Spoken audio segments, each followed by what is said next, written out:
Hello, नमस्ते बच्चों।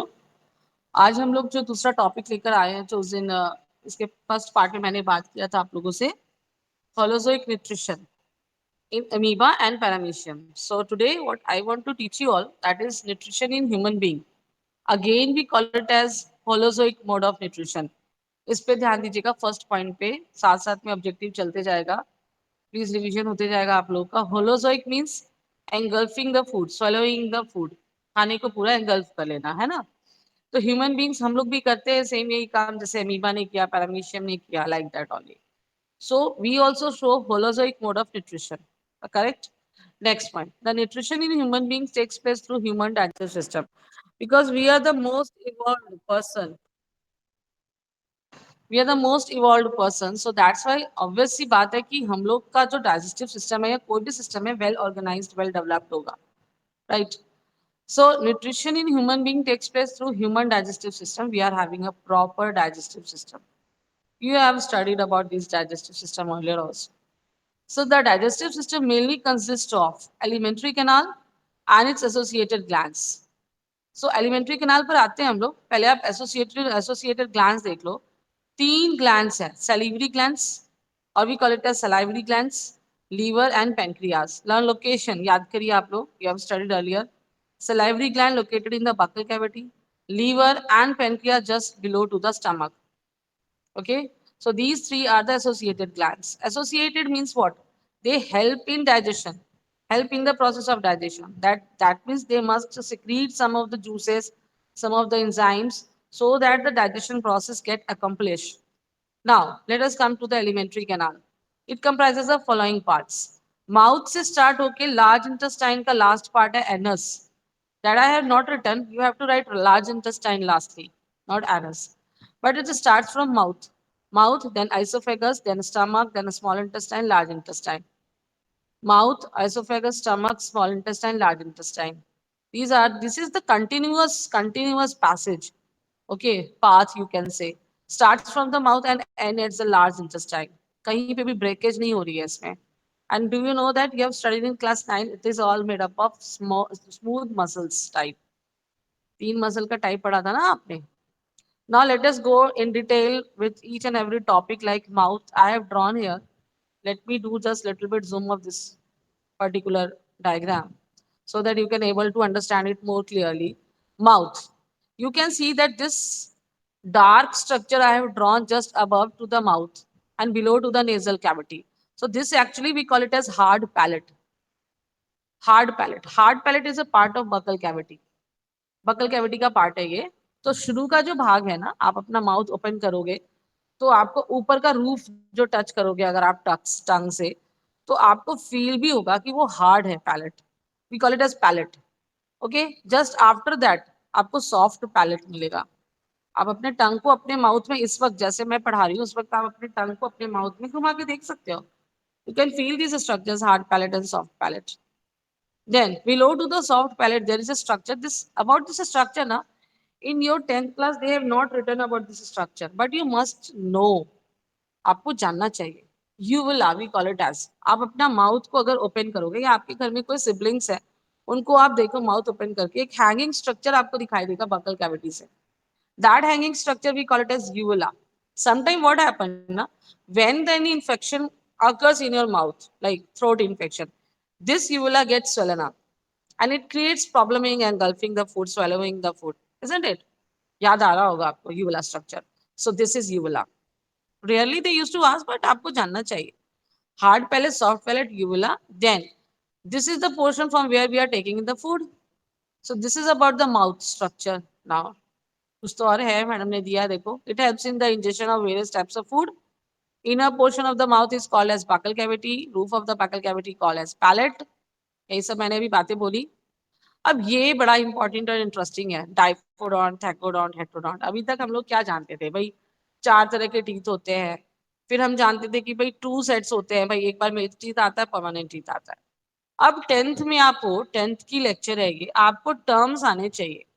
What do you mean by diphodont? What do you mean by thecodont? What do you mean by heterodont? Maybe the question comes like that. If the human being having two sets of teeth, milk teeth and permanent teeth, what they are called as? and maybe the options they have given as dipho, theco, hetero. You have to choose from that. What you will take? You will take dipho because I am talking about milk teeth and permanent teeth. Human beings having two sets of teeth, milk teeth and permanent teeth, right? Guess कर रहे हो ना कैसे questions बनते हैं? ये बहुत important है। मैं अपने नोट्स में बार बार कह रही हूँ कि मैं नोट्स ही नहीं सिर्फ समझा रही हूँ, आपको बार बार ये सिखा रही हूँ कि क्वेश्चन को कैसे अप्रोच लेना है। आपको नोट्स में से क्वेश्चन बनाने हैं भाई, कहीं से थोड़े क्वेश्चन आसमान से आते हैं, यही सबसे बनाकर आते हैं आपकी एनसीईआरटी से और जो मैडम आपकी पढ़ा रही है उससे, या आप जहाँ से पढ़ते हो। Thecodont. When the teeth are embedded in sockets of jaw bones, we are having the upper jaw bone and the lower jaw bone. That means teeth are embedded in a proper jaw bones. Upper jaw bone move होता है, देखो move करके। हाँ जी move होता है, नहीं होता है। लोअर जॉ बोन मूव होता है, तो हाँ होता है, हाँ होता है, सही है। तो लोअर जॉ बोन जो है उसको आप मूव करके देख सकते हो। थैकोडॉन मतलब टू एम्बेडेड है, हमारे जॉज है, मतलब दो अपर एंड लोअर। अपर आपका फिक्स है, ठीक है, आप देख भी सकते हो जैसे जैसे मैं बोल रही हूँ, you can imagine with me.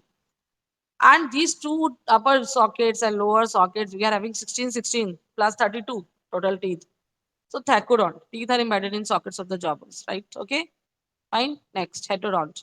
Different types of teeth. अब ये आ गया जो आपने क्लास 5 में 6 में पढ़ा होगा कहीं आपने। We call them as heterodont. सामने आपके कौन से टीथ हैं? इंसीजर्स है, फिर कनाइंस है, फिर प्रीमोलार्स है, फिर मोलार्स है। याद आ रहा है? देखिए डेंटल फॉर्मूला है यहाँ पे, dental formula of human being.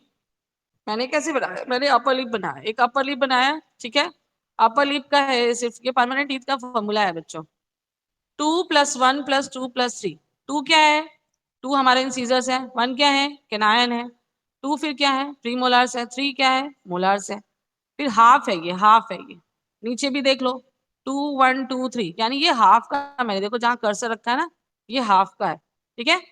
तो अपर हाफ को आप मल्टीप्लाई करो 2 से, लोअर हाफ को मल्टीप्लाई करो 2 से, तो कितना आएगा? 16 ऊपर 16 नीचे, ऐड कर दो कितना आ जाएगा? 32। यही है हमारा डेंटल फॉर्मूला, है आसान।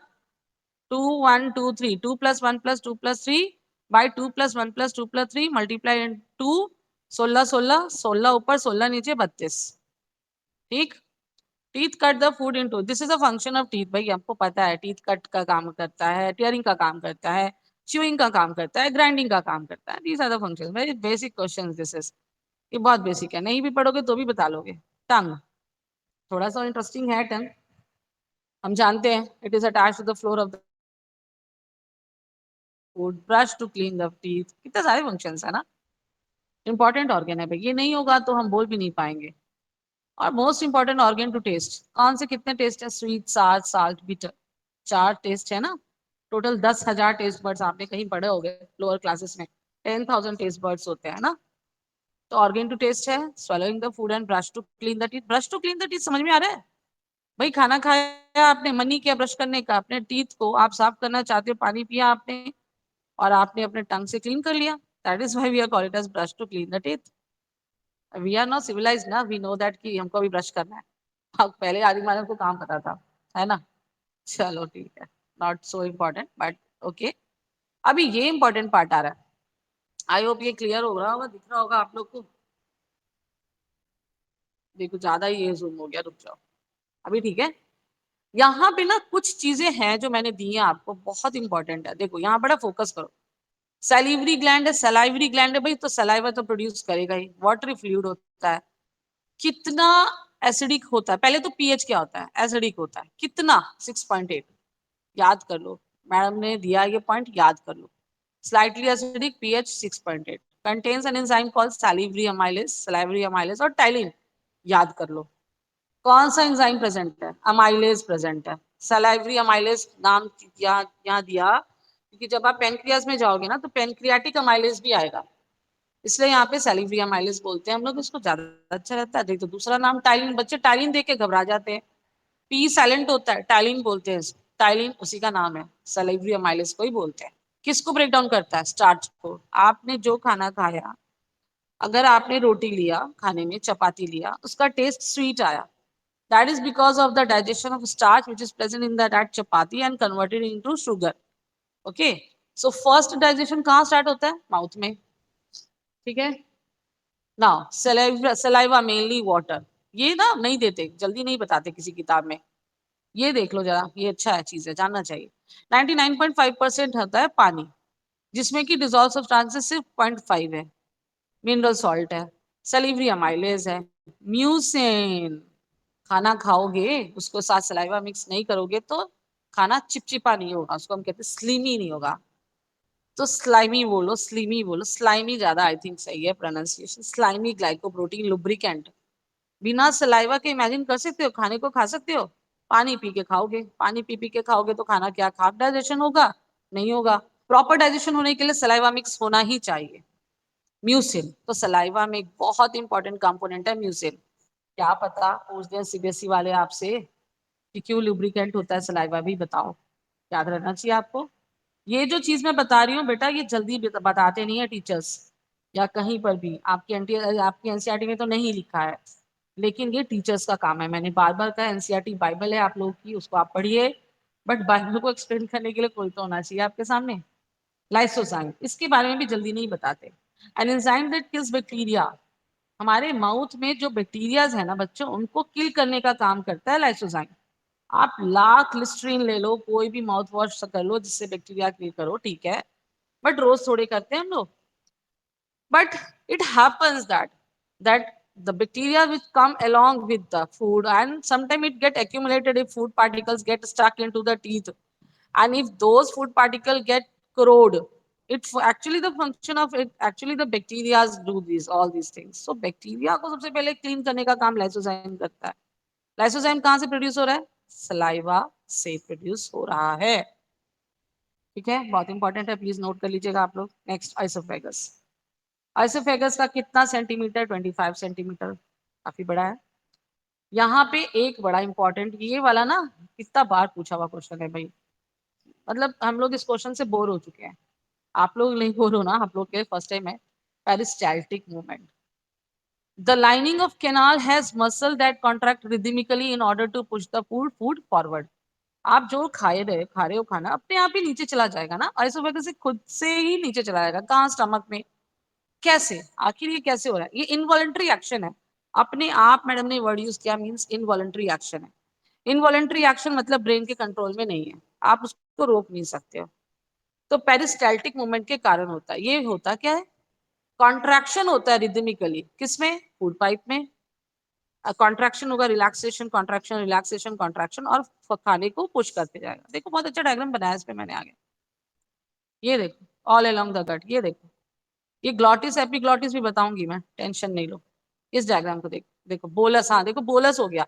खाना जो आपने मुंह में खाया, चबाया, चर्न किया, मिक्स किया सलाइवा से, now we call it as bolus.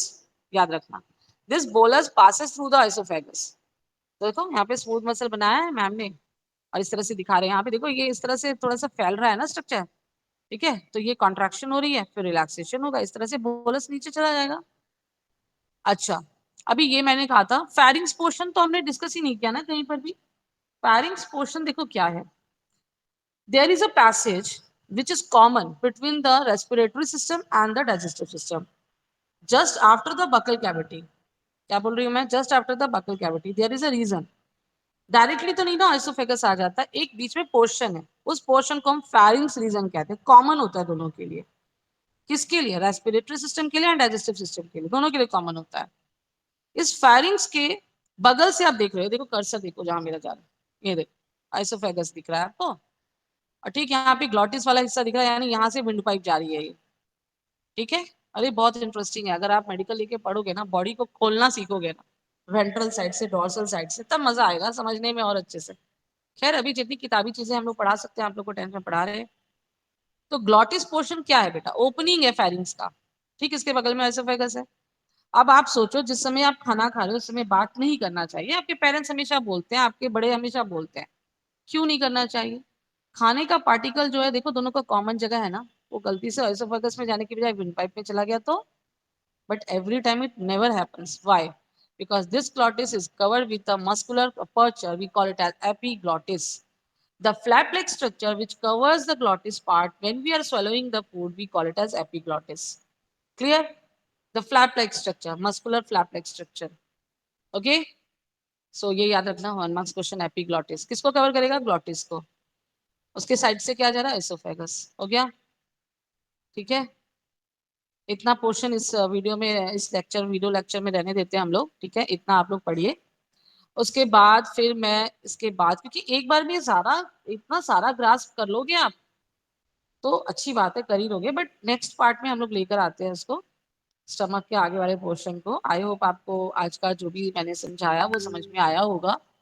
ठीक है, थैंक यू ऑल ऑफ